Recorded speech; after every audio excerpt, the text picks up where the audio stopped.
À travers les siècles, Londres a inspiré de grands écrivains, de grands peintres, de grands hommes d'État et de grands criminels.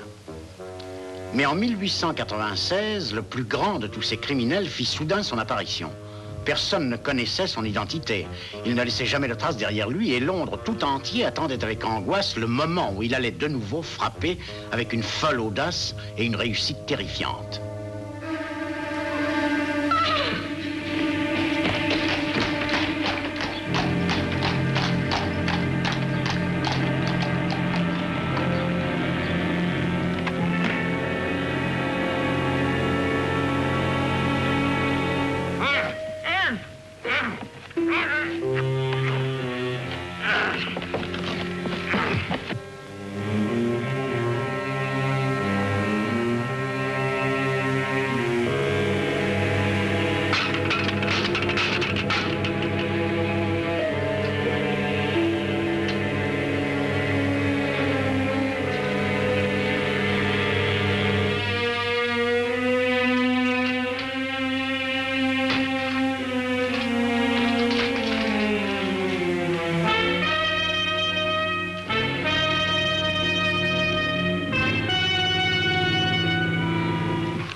C'est fantastique. Absolument fantastique. Tout d'abord, le sceau en or du château d'Édimbourg, ensuite des dossiers secrets à l'Amirauté, et maintenant les bijoux de la reine Elisabeth. Mais enfin, qu'est-ce que Scotland Yard attend? Je sais pas. Oh, ça me donne des frissons depuis la tête jusqu'aux pieds. Et pas un seul indice pour aucun de ces vols. Vous devez bien avoir une idée sur tout ça. Mais qu'êtes-vous en train de faire? Des recherches. Des recherches? Holmes, vous rendez-vous compte enfin que ces bandits ont volé des secrets d'État et des trésors nationaux? Ah oui, vraiment. Oh!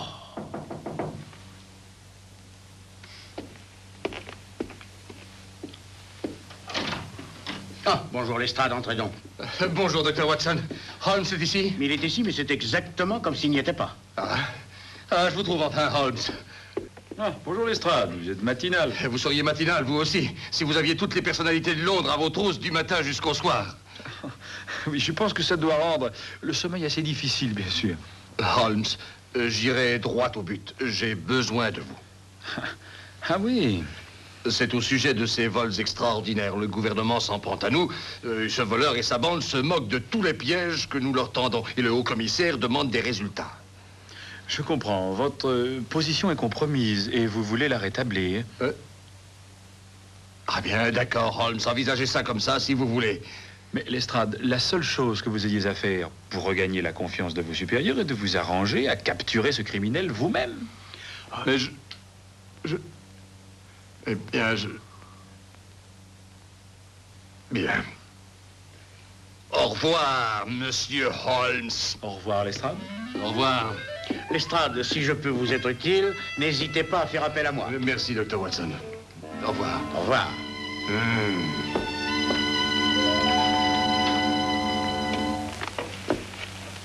Pourquoi avoir été aussi désagréable?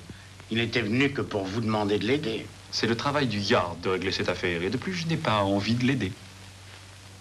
En admettant que vous ne vouliez rien faire pour Lestrade, tâchez de ne pas oublier que la sécurité de l'Angleterre est menacée par ce criminel.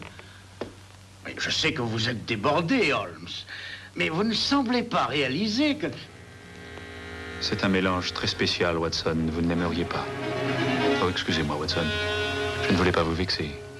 Ah, mais pas du tout, je suis seulement un peu surpris. Je m'excuse. Sincèrement. Je crois que je vais aller faire un petit tour, histoire de prendre l'air. Ah, très bien. Allez-y, Watson. Et bonne promenade.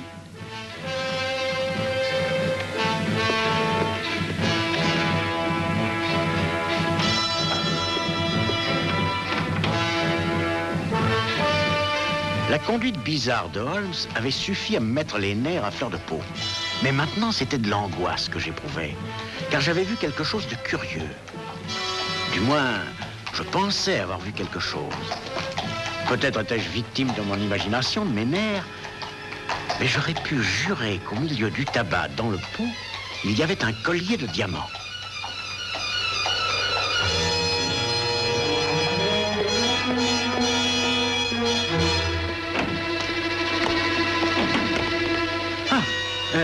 Vous alliez sortir? Oui, vous alliez entrer? Non, je ne faisais que passer. Très bien, excusez-moi, j'ai un rendez-vous. Oh, alors vous voulez bien que je vous accompagne? Bien, à vrai dire, c'est une affaire privée. Je crois qu'il vaut mieux que j'y aille seul. Très bien, mais nous, enfin, je vous verrai au déjeuner. Probablement, probablement.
Écoutez, Watson, j'ai dit que c'était une affaire privée, je crois. Mais écoutez, je ne voudrais pas que vous croyiez que... Non, Holmes, je vous jure. Non. Bien, si vous êtes sûr qu'on se verra pour le déjeuner. Je me rappelle que nous avons déjà abordé ce sujet. Oui, nous avons déjà.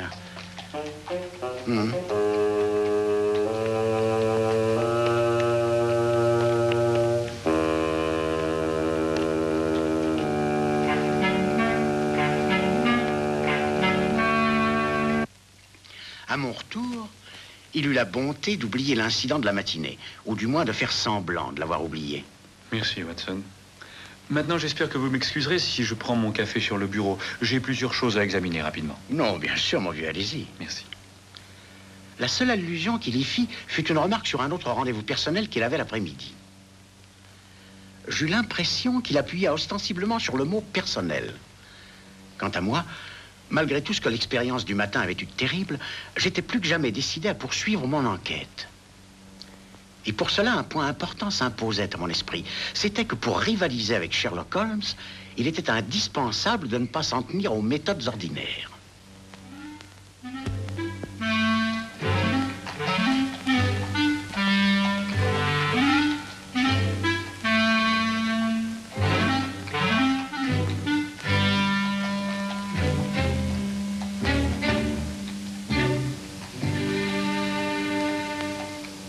À la gare de Charing Cross. Je regrette, monsieur, je suis déjà retenu. Le Castan tient, je double votre prix. Oh, je suis désolé, mais je vous l'ai dit, je ne suis pas libre. Hein. Mais voyons, je suis en train d'enlever Melinda et nous n'avons que le temps. Je suis vraiment désolé, jeune homme. Je triple votre prix. Pour la troisième et dernière fois, jeune homme, je vous dis que non, enlevez Melinda dans un autre fiacre.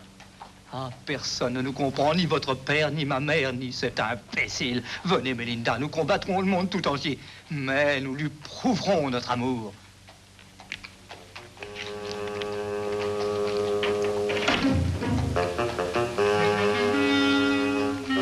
Hé, cocher!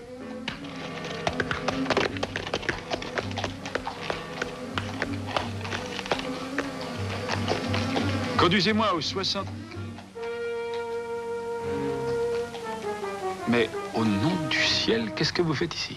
Monsieur, c'est là que les fiacres ont l'habitude de stationner. Non, réellement, Watson. Je m'excuse, monsieur, mais vous devez faire erreur, monsieur. Mon nom, c'est gelé, monsieur. Ah, eh bien, c'est gelé. Pourrais-je vous donner un petit conseil? Les coins de votre barbe auraient besoin d'être réparés. Je suis douloureusement surpris de votre conduite. Ah, voici la voiture d'un vrai cocher. Cocher? Hé, cocher! Eh bien, bonne journée, c'est gelé.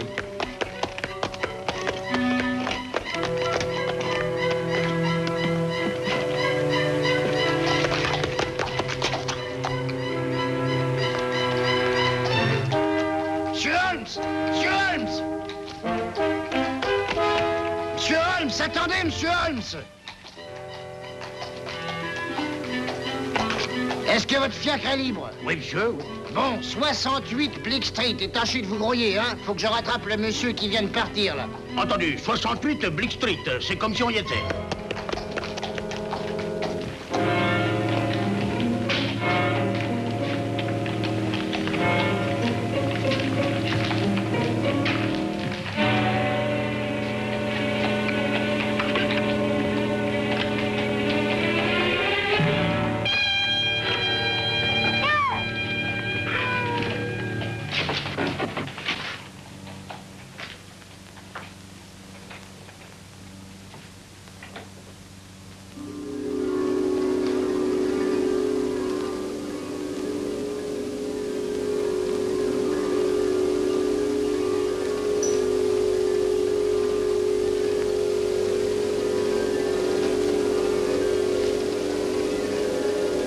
Aucun de vous ne doit plus venir chez moi. Mais je pensais que vous vouliez jeter un coup d'œil sur ces plans avant notre réunion, monsieur Holmes. S'il y a eu des Ce sont là des changements de fait. difficultés qui n'ont rien de sérieux. Ah, vous, Miss Ames, Oui, monsieur Holmes. je veux que vous fassiez 15 pas à droite et 10 pas à gauche. N'oubliez jamais que la qualité essentielle pour être un bon voleur, c'est de savoir prévoir. Et d'après tous les journaux, nous sommes les voleurs les plus brillants que l'Angleterre ait jamais connus.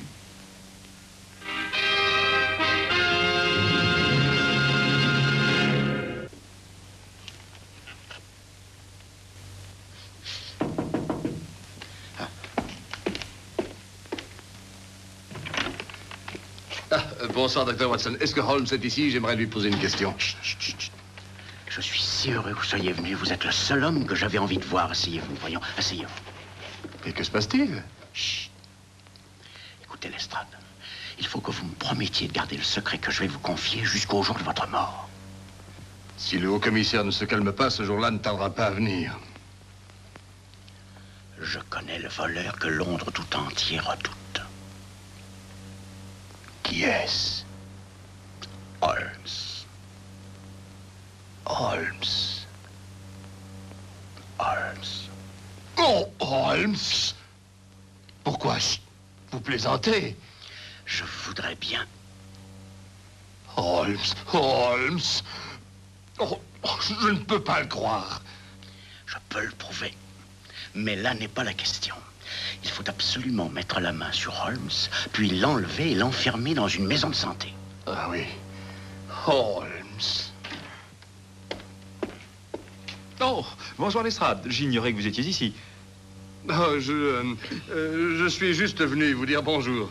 Ah, bon. Watson, si vous pouviez, oui, si vous pouviez m'aider à fixer ça derrière moi, je n'y arrive pas. Mais certainement. Je croyais que vous haissiez les réceptions officielles. Mais on peut changer Lestrade, on peut changer. Oh, dépêchez-vous, Watson. Je ne voudrais pas être en retard ce soir. Vous savez ce que c'est? Voilà, ça y est. Merci, merci. Au fait, Lestrade, comment se présente votre fameuse affaire? Oh, bien. Enfin, je veux dire mal. Oh, des fleurs. Oui, je dois être le cavalier d'une belle jeune femme ce soir. Ah, ne me demandez pas qui elle est, surtout. Alors, bonne soirée, monsieur. Eh bien, oui. Amusez-vous bien. Bonne nuit. Merci, Watson. Merci, Lestrade.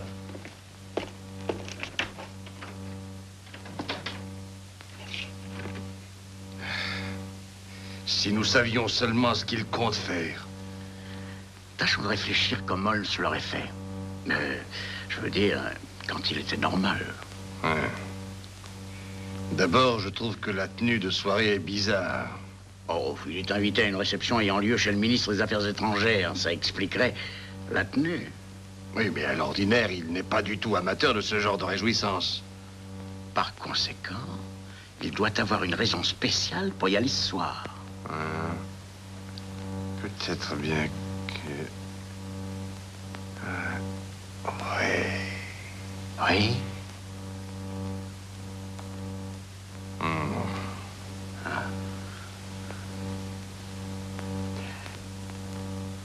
Oui, des papiers d'État. C'est ça, des Dans documents. le coffre du ministre. Vite, Watson. Il faut pas qu'il nous échappe. Vous savez, Lestrade, De toute ma vie, je n'ai jamais été aussi malheureux.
Arrêter de boire, de danser, de parler, de se payer du bon temps, alors que moi, j'ai les pieds en sang.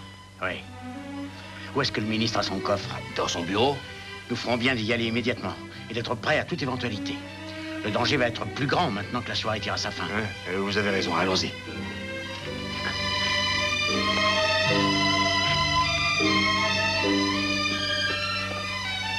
Ah, Wilkins. Je n'ai vu Monsieur Holmes nulle part, monsieur. Mais la jeune dame est partie toute seule en voiture, monsieur. Bien, nous n'avons pas de temps à perdre. Dr. Watson. Oui? Vous allez vous cacher derrière ce rideau.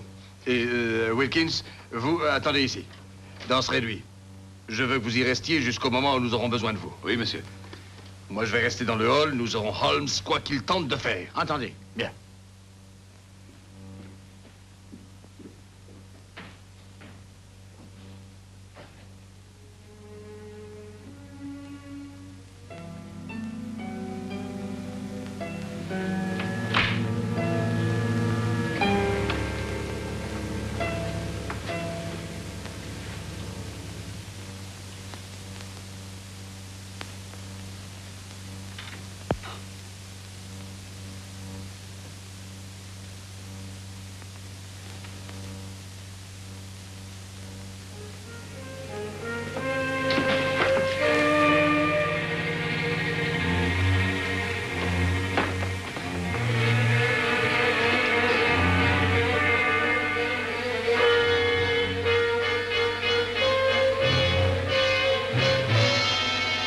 Watson. J'ai trouvé ce type en train de rôder dehors, monsieur Holmes. Joli travail, Toby. Voyons, Holmes, vous ne savez pas ce que vous faites, vous êtes malade. Vous ne pourrez jamais vous en tirer, Holmes. Mais je m'en suis déjà très bien tiré. Toby, voulez-vous demander au haut-commissaire de venir nous rejoindre? Le haut-commissaire? Scotland Yard? Mais naturellement. Alors écoutez-moi, Holmes, je vous emmènerai en France, ou en Suisse, ou en Espagne. Et alors là, vous pourrez prendre un très long repos.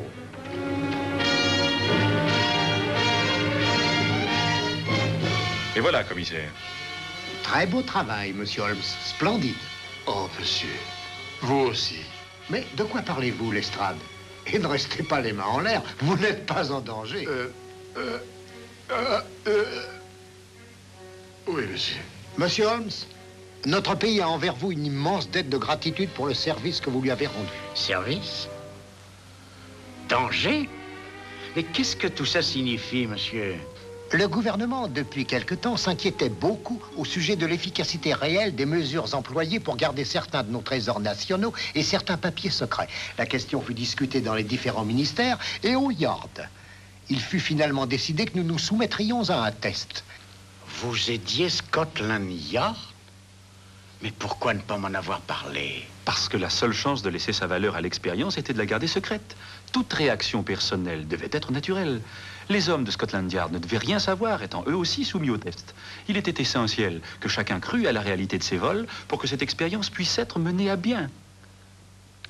Et les réactions furent stupéfiantes au Yard. Intéressant, Watson. Vous n'avez pas eu confiance en moi. Oh, c'est-à-dire, Holmes, écoutez, Holmes, on va essayer de comprendre. Enfin, voyons, vous devez considérer mon point de vue, Holmes. Je croyais que l'Empire britannique était en danger. Eh bien, oui. Oui, là, vous marquez un point. Oui. Alors, venez, c'est gelé. Quoi? Oh, non, non, non. C'est gelé.